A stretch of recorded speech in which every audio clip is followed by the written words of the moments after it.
Start करते हैं इसके, ठीक है ना। शॉर्ट क्वेश्चन है। सबसे पहले आपसे कहता है what is the area, total area of India. तो अब आपको याद होगा हिंदी में इसे हम कहेंगे तो 32.8 लाख किलोमीटर स्क्वायर एरिया है ना, और इंग्लिश में है 3.28 मिलियन स्क्वायर किलोमीटर। ठीक है जी।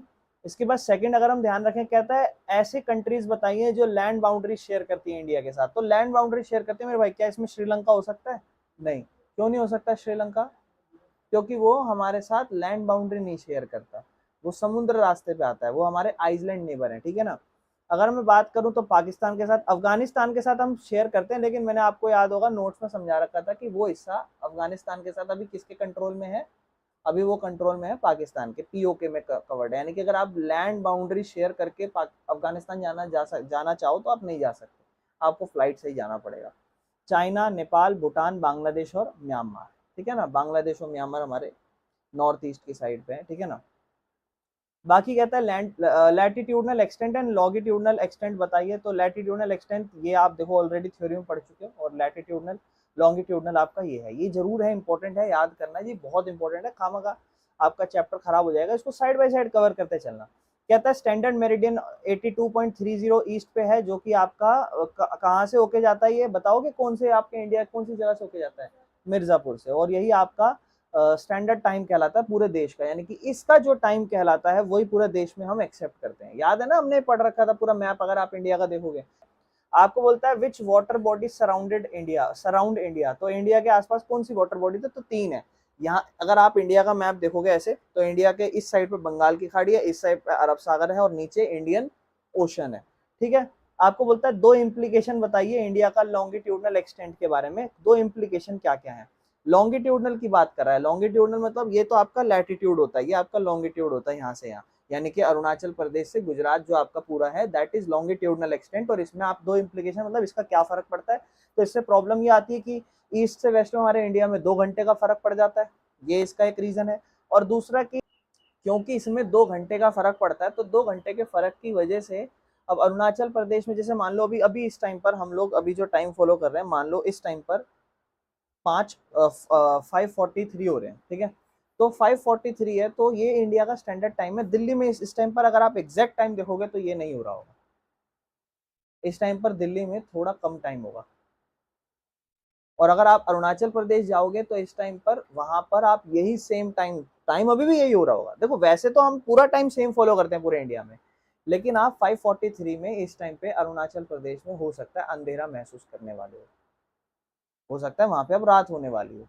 और वहीं आप गुजरात पे जाओगे तो वहां की साइड, आप गुजरात की साइड देखोगे तो वहां ऐसा लगेगा कि अभी 4 बज रहे हैं, क्योंकि 2 घंटे का फर्क है। और इंडिया के दिल्ली आप थोड़ा बीच की साइड पर, तो उसके हिसाब से आपको 1-1 घंटे का फर्क दोनों में नजर आ सकता है, ठीक है। लेकिन अगर आप प्रॉपर अरुणाचल प्रदेश और दूर दूर बैठ के वीडियो कॉल करोगे, जैसे मान लो कोई आपका रिश्तेदार हो, आप उससे वीडियो कॉल करोगे, तो आप क्या महसूस करोगे? 2 घंटे के फर्क आपको नजर आएगा। और वो 2 घंटे का फर्क आपको क्या दिखाएगा कि एक जगह बहुत ज्यादा अंधेरा होने वाला होगा, और एक जगह अभी धीरे धीरे रात होने वाली होगी। वहीं उल्टा सुबह के टाइम देखोगे, सुबह जल्दी उजाला हो गया होगा। और वहाँ पे मैं आपको ज्यादा दूर का तो नहीं, पर मैं आपको जैसे मेरा एक दोस्त है वो उड़ीसा में रहता है, तो वहाँ और हमारे में आप फर्क देखोगे ना, ध्यान सुनना। तो उसमें से पता है कितना है, करीबन आप देखोगे ऐसा हुआ था कि शाम को मान लो 6 बज रहे हैं, और 6 बजे यहाँ पर अभी अंधेरा नहीं है, यहाँ होने वाला, और वहां पे रात हो चुकी थी। इंडिया की बात कर रहा हूँ, अब ज्यादा भी नहीं। ये तो मैं फिर भी उड़ीसा, आपको समुद्र की तरफ जा रहा हूँ, बिल्कुल नॉर्थ ईस्ट पे नहीं जा रहा हूँ अरुणाचल प्रदेश में। अगर आप इंडिया में आप देखोगे तो उतने में ही आपको ज्यादा फर्क आएगा। आप सब छोड़ो, अभी मैं आपको दिखाता हूँ, देखो हम एक काम करते हैं, आप मुझे बताना, मैं आपको दिखाता हूँ। मैं अरुणाचल प्रदेश चलता हूँ, चलोगे मेरे साथ? अरुणाचल प्रदेश में अगर मैं वहाँ के कोई इलाके में जाऊँ, तो मैं वहाँ की चलो कुछ बात करता हूँ। तो वहाँ पे इस टाइम पे 8 डिग्री टेम्परेचर चल रहा है, 8 डिग्री, ठीक है। और वहाँ का मैं सनसेट देखता हूँ, सनसेट कितने बजे होगा। वहाँ सनसेट का टाइम है 5:42। देखो मैं बोल रहा था ना कि अंधेरा हो गया होगा, वहाँ अंधेरा हो गया होगा इस टाइम पे, वहाँ अच्छा खासा अंधेरा हो गया होगा। और वहाँ का सनराइज है 4:24। सनराइज है, सनराइज और सनसेट का टाइम है। अब एक काम करते हैं, अब मैं चलता हूँ, आओ कहाँ चलेंगे अब हम? दिल्ली नहीं, गुजरात। हम गुजरात के किसी किनारे पर चलते हैं और यहाँ पर देखते हैं। तो अगर मैं गुजरात के किसी किनारे पे आऊँ तो वहाँ इस टाइम पर 31 डिग्री टेम्परेचर चल रहा है। टेम्परेचर का कितना डिफरेंस देखो, चलो ठीक है, टेम्परेचर तो समझ आता है। अब सनराइज और सनसेट देखते हैं। वहां सनराइज 6:21 पर होता है, 4:24 और 6:21, लगभग 2 घंटे का फर्क। और सनसेट सनसेट की अगर बात करूं 7:24, यहाँ यहाँ कितना 5:43 था, 7:24, लगभग 1.5 घंटे के आसपास फर्क। तो आप सोचो, और दोनों टाइम सेम शेयर कर रहे हैं, टाइम बिल्कुल सेम है। वहां पर इस टाइम पर अंधेरा हो गया है, लेकिन गुजरात में अंधेरा कब होगा? 7:24, तब अंधेरा होगा। हम लोग उसके बीच में आते हैं, हम लोग थोड़ा उसका झेल लेते हैं, थोड़ा उसका झेल लेते हैं। तो इसीलिए इंडिया के बिल्कुल बीच में, बिल्कुल बीच में आप देखोगे प्राइम मेरिट जो स्टैंडर्ड टाइम बना रखा है, वो है हमारा मिर्जापुर के हिसाब से, जो कि कितने डिग्री पे है वो बताया। तो ये इसका एक क्वेश्चन था। आगे चलते हैं। Name the union territories in India. India की यूनियन टेरिटरीज, कितनी यूनियन टेरिटरीज है, कितनी यूटीज है मेरे भाई? 8 है। पहले 7 थी, लेकिन 2 और जुड़ गई थी, तो उस हिसाब से 9 होनी चाहिए थी, लेकिन जो 2 जुड़ी हुई, जो 2 अलग अलग थी, उनको जोड़ दिया आपस में। देखो, जैसे पहला दिल्ली हो गया, चंडीगढ़ हो गया, लक्षद्वीप हो गया, पुडुचेरी हो गया, अंडमान और निकोबार हो गया, और ऐसे ही बाकी के और 8 हैं। ये तो कितने हो गए देखो, 1 2 3 4 5 हो गए। 5 के बाद मेरे भाइयों आप लिख सकते हो अगला, क्या कहते हैं, जम्मू कश्मीर और लद्दाख, 7 हो गया। और लास्ट में आप लिखोगे दादर एंड नगर हवेली और दमन एंड दीव, ये दोनों एक साथ मर्ज हो गए। पहले अलग अलग थे, बट एक साथ मर्ज हो गए। बाप आके आगे कहता है आपको कि ये जो ट्रॉपिक ऑफ कैंसर है, कर्क रेखा, ये कर्क रेखा भारत के लिए क्यों इंपॉर्टेंट है? क्योंकि भारत को 2 बराबर हिस्सों में बांटते हैं, एक नॉर्थ इंडिया और एक साउथ इंडिया। इसी से हम दोनों 2 हिस्सों में बांट देते हैं। और सही में साउथ इंडिया में बहुत, एक्चुअल में आप इंडिया में ही जाओगे ना, इंडिया में देखो, अभी तो आप नॉर्थ में हो, हद आप यहाँ से बिहार चले जाते होगे, आधे से लोग बिहार से हैं, कुछ लोग यूपी के हैं, और कुछ लोग अगर घूमने जाते हैं तो नॉर्थ में और चले जाते हैं हम लोग घूमने, जैसे हिमाचल चले गए, शिमला, ये सब जगह चले गए, वैष्णो देवी चले गए सब। पर आप देखो, हद से कोई मध्य प्रदेश गया होगा, पर आप एक्चुअल में कोई प्रॉपरली साउथ गया है, केरला या कर्नाटका या अरुणाचल? तो देखो, आप कहीं मत जाना, अमेरिका, लंदन, यूरोप, ये सब बहुत दूर की चीजें हैं। पहले अपना इंडिया घूम लो, बहुत खूबसूरत आपको एक्सपीरियंस, और सबसे बढ़िया ना, आपको एक नई चीज का एक्साइटमेंट रहेगा कि यार यहाँ इतनी सर्दी हो रही है, वहां गए एकदम से गर्मी लगने लग गई, ये यहाँ सनसेट जल्दी हो रहा है, क्योंकि इंडिया ही बड़ा है ना, बहुत सारी जगह है घूमने के लिए। साउथ एक अलग ही एक्सपीरियंस है, अगर आप घूमने जाओगे तो ऐसा नहीं है कि चीजें नहीं है, बहुत सारी चीजें हैं इंडिया में। तो आप एक्चुअल में डिफरेंस देखते हो। कुछ कुछ साउथ इंडिया के ऐसे इलाके होते हैं जहां पर नॉर्थ में हम बहुत गर्मी महसूस करते हैं, वो साउथ में गर्मियां नहीं पड़ती।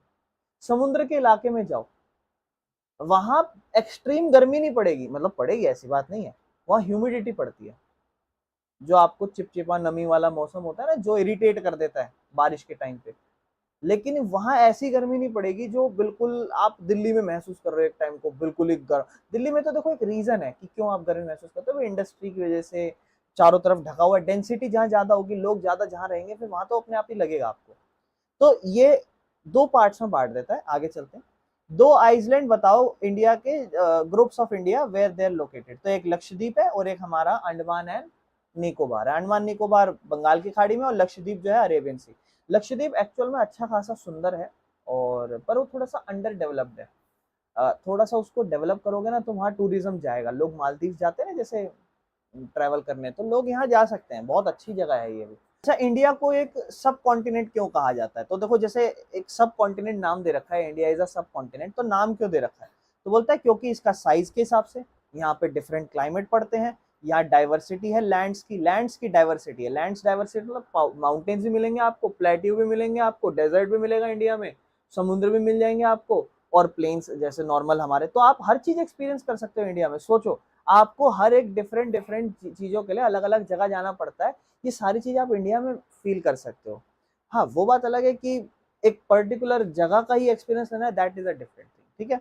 और डिस्टिंक्ट आइडेंटिटी है इसकी अपनी अलग, ठीक है। आगे चलते हैं।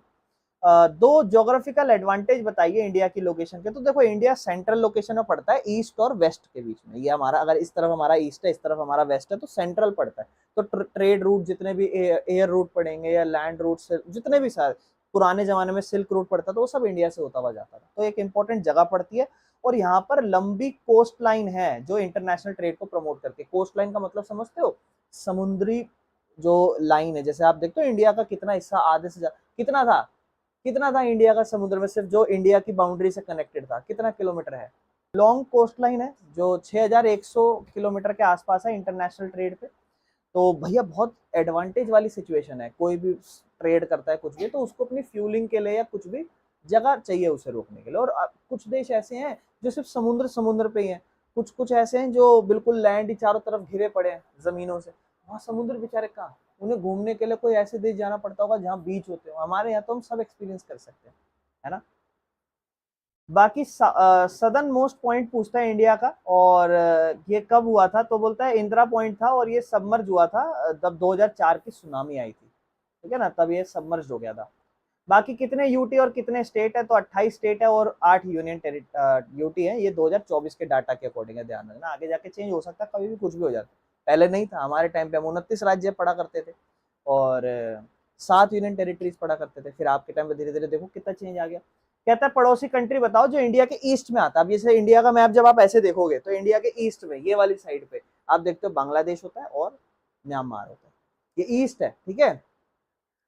आपको बोलता है कोस्ट लाइन बताइए जो एक्सटेंट है, एक्सटेंट मतलब पूरी कोस्ट लाइन बतानी है इसमें आपको, तो ये 7516.6 किलोमीटर है। इसमें आप कौन कौन सी दो कोस्ट लाइन और जोड़ रहे हो, एक तो आप लक्षद्वीप की भी जोड़ रहे हो और एक आप अंडमान एंड निकोबार की भी जोड़ रहे हो। इसके बाद मेरे भाइयों लॉन्ग क्वेश्चन आंसर देखते हैं। तो why is India consider a land of great geographical extent, तो क्योंकि भैया इसके एक तो पहली बात यह है कि हमारे पास इतना एरिया है, एक ये चीज, और दूसरा हमारे यहाँ पे आप हिमालय देख सकते हो, कोस्टल प्लेन समुद्री इलाके देख सकते हो, अलग अलग क्लाइमेट देख सकते हो, अलग अलग सॉइल देख सकते हो, red soil, alluvial soil, black soil हमारे यहाँ पाई जाती है। कल्चरल वेरिएशन देख सकते हो, कल्चर में भी आप चेंज देखते हो, हर अलग अलग लोग अलग अलग कल्चर अडेप्ट करते हैं, और इसीलिए हमारे यहाँ पे ज्योग्राफिकली ये बहुत ही एक्सटेंसिव चीज हो जाती है। इसीलिए जो इंडिया है इसे एक land of great geographical extent कहा जाता है, क्योंकि यहाँ बहुत सारी चीजें हैं एक ही लैंड पे। अब आप सोचो इंडिया की इंपॉर्टेंस क्या है। इंडिया जहाँ आप रह रहे हो, यहाँ से दिल्ली में रह रह के आप अपने देश को बुरा मत कहे करो, थोड़ा बाहर जाओ, घूमो फिरो, ठीक है ना। Explain the impact of India, और सच बताऊं इंडिया में ट्रैवलिंग भी बहुत सस्ती है। अगर आप बाहर के देशों में जाओगे तो कुछ कुछ देश ऐसे हैं जहाँ बहुत सस्ती है, जहाँ बहुत महंगी है, बट इंडिया की मैं बात करूँ तो आप बहुत सस्ते में घूम सकते हो कहीं भी। मैटर करता है आपकी कंफर्टेबिलिटी के ऊपर। If you want to get more comfortability, then obvious सी बात है ज्यादा पैसा खर्च करोगे। लेकिन अगर आपको एक बेसिक सा कम पैसा भी है, और आप जैसे बहुत से लोग होते हैं, जैसे 12वीं पास करते हैं, कहते हैं मुझे इंडिया घूमना है पूरा, है ना, एक मुझे पूरा भारत दर्शन करने। देखो करने वाले लोग करते हैं, और आपके मन में भी एक इच्छा होनी चाहिए, भले आप लड़का हो या लड़की कुछ भी, आपके मन में होना चाहिए कि एटलीस्ट आपके पास 28 राज्य हैं, आप 28 में से 20 प्लस राज्य तो घूम कर आओ। आप में से कौन कौन, आगे चलते हैं। इम्पैक्ट बताइए इंडिया का जो साइज है और जो लोकेशन है उससे क्लाइमेट और रिसोर्स पे क्या इम्पैक्ट पड़ता है। तो देखो कहता है क्योंकि इंडिया के लोकेशन और साइज के हिसाब से इंडिया में आप अलग अलग क्लाइमेट देखते हो, ठीक है ना। हम जनरली ये देखते हैं ट्रॉपिकल टू सब ट्रॉपिकल रीजन आ जाते हैं हमारे इंडिया में। यानी कि आप सिंपल समझो कि हम ये लिख सकते हो कि इंडिया के अंदर हम डिफरेंट डिफरेंट क्लाइमेट्स महसूस करते हैं। नॉर्थ पे देखेंगे अच्छी खासी सर्दी, जैसे मैंने अभी आपको दिखाया अरुणाचल प्रदेश में, सोचो उस जगह पे अभी 8 डिग्री चल रहा है, और वहीं पे हम नीचे आए तो वहाँ पे अभी कितना डिग्री, 31 डिग्री। आज तो वो 31 इसलिए चल रहा हो, शायद हो सकता है वहाँ भी बारिश वारिश आई, वरना तो 38 39 तो जा ही रहा है दिल्ली में भी, है ना। तो और रिच बायोडाइवर्सिटी है यहाँ पर, ठीक है, पेड़ पौधे जीव जंतु अच्छे खासे हैं यहाँ पर, और यहाँ पर नेचुरल रिसोर्स भी अच्छा खासा है, जैसे नदियाँ, जंगल, मिनरल्स, खाद बहुत सारे पाए जाते हैं। तो ये अपने अपने कुछ कारण हैं जिससे हमारा अच्छा क्लाइमेट और अच्छा रिसोर्स हमारे पास है। लोकेशन बताइए इंडिया की with reference to world map. तो वर्ल्ड मैप के हिसाब से अगर हम बताएंगे तो वर्ल्ड मैप के हिसाब से आप देखोगे ये पूरा आपका अर्थ है। इस अर्थ में मैं आपके नजर से बताता हूँ, इस अर्थ पे आप देखोगे ये आपका नॉर्थ होगा, ये आपका साउथ होगा, इस तरफ आप वेस्ट देख रहे होगे और इस तरफ आप ईस्ट देख रहे होगे, है ना।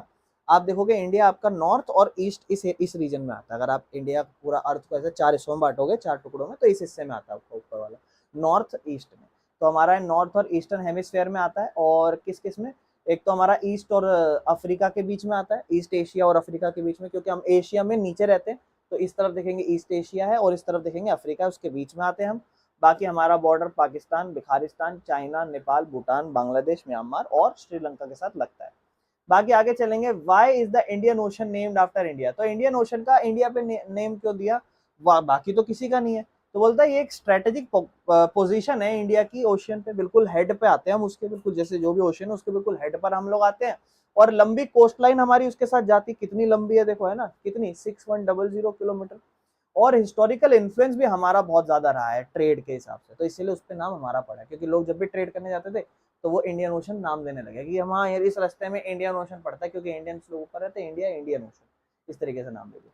स्ट्रेटेजिक इंपोर्टेंस बताओ इंडिया की लोकेशन की एट द हेड ऑफ, देखो यही क्वेश्चन आ रहे हैं ज्यादातर, strategic location, strategic location, strategic importance बताओ इंडिया की जो लोकेशन की है वो हेड ऑफ इंडिया। हाँ तो देखो वही सेम चीज कि जो हमारा इंडियन ओशन है उसके ऊपर हमारे पास एक स्ट्रेटेजिक लोकेशन क्यों है, तो स्ट्रेटेजिक लोकेशन क्यों है, क्योंकि देखो हम अच्छा खासा सी रूट को कंट्रोल करते हैं। अगर आप ध्यान से देखोगे, मैं थोड़ा सा आपको दिखाता हूँ, ये तो आप देखो ये जो आप क्वेश्चन पढ़ रहे हो उसमें देखो ना, अगर आप देखोगे ये मिडल ईस्ट है, यहाँ से जो भी ट्रेड रूट आता है वो हमारे इंडियन ओशन से होता हुआ जाता है, और आगे ईस्ट में जाएगा तो वो हमारे इंडिया से होते हुए जाता है, इसलिए बहुत इंपॉर्टेंट जगह पड़ जाती है ये, ठीक है ना, क्लियर है। आगे चलते हैं इस पे, कहता है और मिडल ईस्ट और अफ्रीका और ईस्ट एशिया इन सबको कनेक्ट करता है, और इनकी ट्रेड और नेवल पावर को, जो भी नेवी है जो भी आती जाती है समुद्री रास्ते से, उनसे हमारे जहाज फ्यूलिंग के लिए रुक जाते हैं, अगर यहाँ नहीं आ रहे तो आगे जा रहे हैं, तो बहुत अच्छी लोकेशन है। इसीलिए चाइना इसको टेक ओवर करना चाहता है, वो चाहता है कि यहाँ के आसपास मेरा जैसे, क्योंकि अब वो अब मान लो उसके साथ इंडिया के अच्छे रिलेशन ना हो तो उसके जहाज या कुछ भी यहाँ पे आके नहीं रुकेंगे, तो क्या वो एक इंडिया के आसपास एक ऐसी जगह कंट्रोल करना चाहता है जहां पर वो अपने फ्यूलिंग कर सके और अपने जहाजों को रोक सके और वो स्पाई कर सके, इंडिया पे देख नजर रख सके कि हाँ क्या चल रहा है क्या नहीं चल रहा है ना, बहुत सारी टेक्नोलॉजीज होती है। तो श्रीलंका में एक जगह है और वो जगह को लीज पे दे रखा है, तो वहाँ चाइना जो चाहे वो, तो चाइना गरीब देशों के साथ यही करता है, सारे गरीब देशों को पकड़ता है और उनको लोन देता है, उन्हें पता है लोन तो चुका नहीं पाएंगे, फिर वो डेब्ट ट्रैप में फंस जाते हैं, फिर वो फिर दोबारा लोन मांगते हैं अपना पुराना कर्जा चुकाने का। और चाइना, देखो चाइना बहुत डेवलप हो चुका, बहुत आगे बढ़ चुका है।